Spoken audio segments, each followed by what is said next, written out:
Don't stress out. That's my job.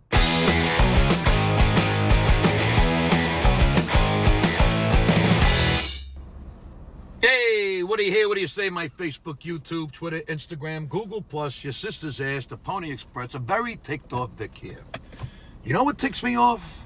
Tenants and landlords. Now follow me. As I've said in the past repeatedly, there's good and bad in every group. There's good and bad doctors. There's good and bad cops. There's good and bad lawyers. There's good and bad comedians. There's good and bad in everything. I think you get my drift. But naturally, talking about only good landlords and good tenants, that would be pretty boring. I'm sure there are lots of good landlords and lots of good tenants, but that wouldn't tick me off now, would it? It would make me happy. I'm sure most people watching this video have their own horror stories dealing with landlords and tenants, and I can't wait to read some of those stories. Anyway, recently somebody very close to me who was renting had to deal with a piece of shit landlord. The landlord told her that she's selling the house in a couple of months. Now, my friend understood. She said, no problem, I understand. So, as a matter of fact, she already found another apartment to rent, and she had the moving people come to move all her stuff out. And then after that, a cleaning crew came in to clean out the apartment. This way she would get back her $1,500 security deposit when she gives the landlord the keys to the apartment. I saw the apartment for myself. The cleaning crew did an amazing job. It was spotless.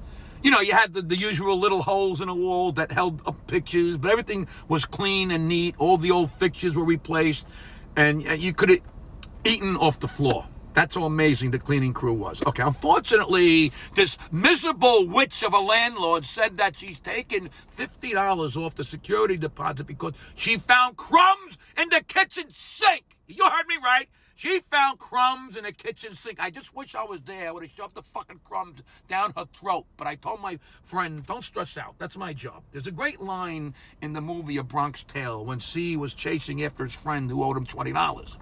And Sonny pulls him aside and says, C, let it go. That's the best $20 you're ever going to lose. You're never going to see him again. And he's never going to bother you again. And that's what I told my friend. Just take off the fuck. Here's the fucking $50. Give it to, let the miserable twat be in your rearview mirror and pray that her next shit is square. This piece of shit doesn't even realize how lucky she was to have a tenant like you for all those years. You never gave her any problem and you kept the apartment immaculate. Some landlords were just born to be miserable fucking negative scumbags. Let's talk about bad tenants, shall we? Look, I was a landlord too at one time myself. I had the tenants from hell. They ruined my credit.